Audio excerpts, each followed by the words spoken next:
Okay, so now we're rolling, and hello, and Hello.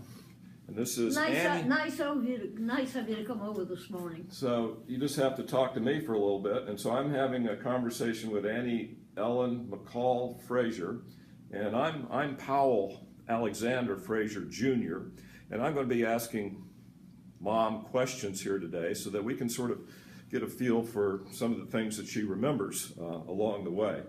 So we are in Lynbrook in Atlanta, Georgia. The day is January 12th or so of 2015. So, okay, hello, Mom. Now. Hello, Alec. Nice of you to come over this morning. Okay. Nice that you live so close. I hope I did the right thing in moving to Atlanta. Yeah. I know I'm a nuisance, but Okay, so let's go back through your background now. all right. You were born in Florence, South Carolina 116 Cheffers Street, on December 31st, 1924. Okay, so you tell us about your dad. My dad was a very interesting man. What was his full name? Lemuel Alsobrook McCall. He was named for his father, and my brother was named for him. So the name has gone down, but brother did not have a son, so I think the name will go on out now. But it's quite a name, Lemuel, Lemuel. Yeah, so what do you remember about him? About my father? Mm-hmm.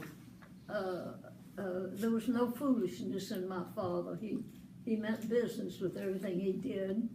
He had a very sharp mind. What type of business did he do?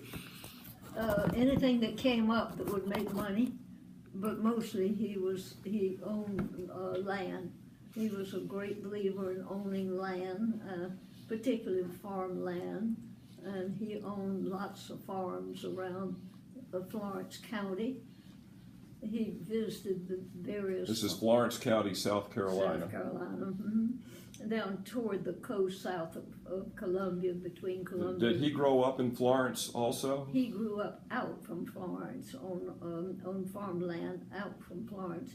I will assume it was leftover plantations. I never asked. We never discussed about the slave situation because So what about... he was born in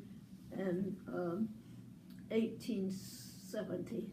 1870, so that was not long after the Civil War. Well, he was, and so he would remember a lot. He was a boy then. So what about your mother? Where did she grow up? And my mother grew up in Wilmington, North Carolina, and her mother had... And we called her Bonka when we were growing up as kids. Right, so Bonka, because the first grandchild, my sister Lenore's child, she couldn't say grandmother, she said Bonka. So forever, mother was Bonka. So your mother's full name was? Irene French, and she married my father McCall. Irene French McCall. Yes. Mm-hmm. And she was from Wilmington. Wilmington area. Mm-hmm. And how did she meet your dad? From Florence, South Carolina. He grew up out in the country near Florence, and the way they met was in Wilmington. My grandfather on mother's side was involved with the railroad that they decided to try to build from Wilmington to Florence. And in building that railroad, there was interaction between Florence and Wilmington, and somehow or other my father met my mother, the daughter of the couple that had invested in this railroad going down to Florence. And mother married. They never talked too much about how they courted long distance that way, because Wilmington was back then would have been a good 3-hour trip from Florence.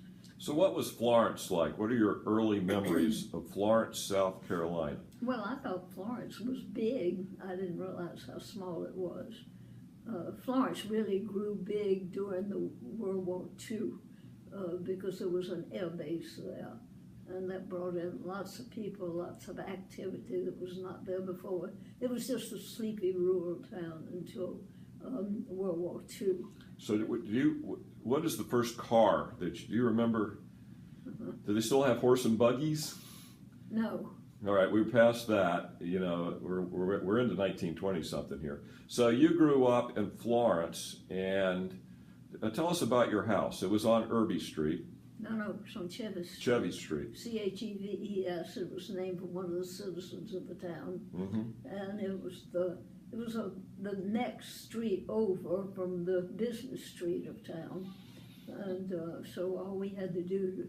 Well, actually, the only two grocery stores in that part of town were just around on the main street at that time, where the one department store.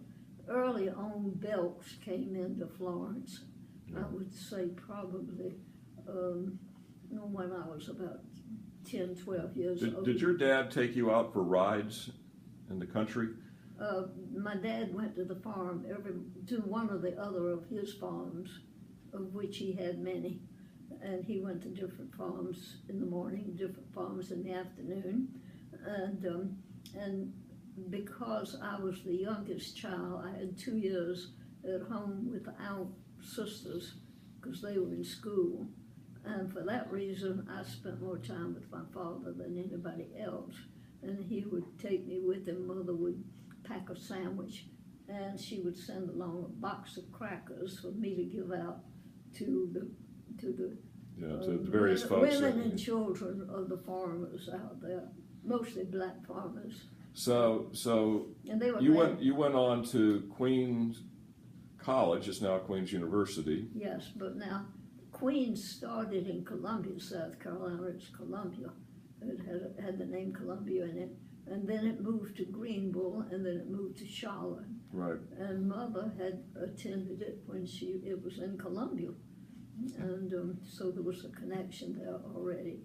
And then my older sister went there when she went to college, Irene, and then my middle sister went there, and my middle sister roomed with my older sister for 2 years, and then older sister graduated, and I entered school, and I roomed with my middle sister, the middle girl in the family. So what do you remember, if there's one experience at Queens College that you remember, what would that be? Well, I was so busy interested in a boy over at Davidson. So I would remember the Davidson dances. Davidson was not allowed to have dances on campus, and so it had to have them in Charlotte. And they rented the ballrooms of the Charlotte Hotel. But I was in Queens College in Charlotte at the time, and when you went to a dance weekend, you left Charlotte where the dance would be held at the hotel, and you went over and spent the weekend at a faculty home in Davidson, and all the faculty that lived in Davidson would open their guest rooms. okay, and then you graduated in 1945. Okay, and that was right at the end of World War II. That's right. And so we're gonna stop this little segment here to make sure that it's going okay, and then we'll pick up the story as you graduate from Queens College. Okay, so that's where we've been so far. Let's turn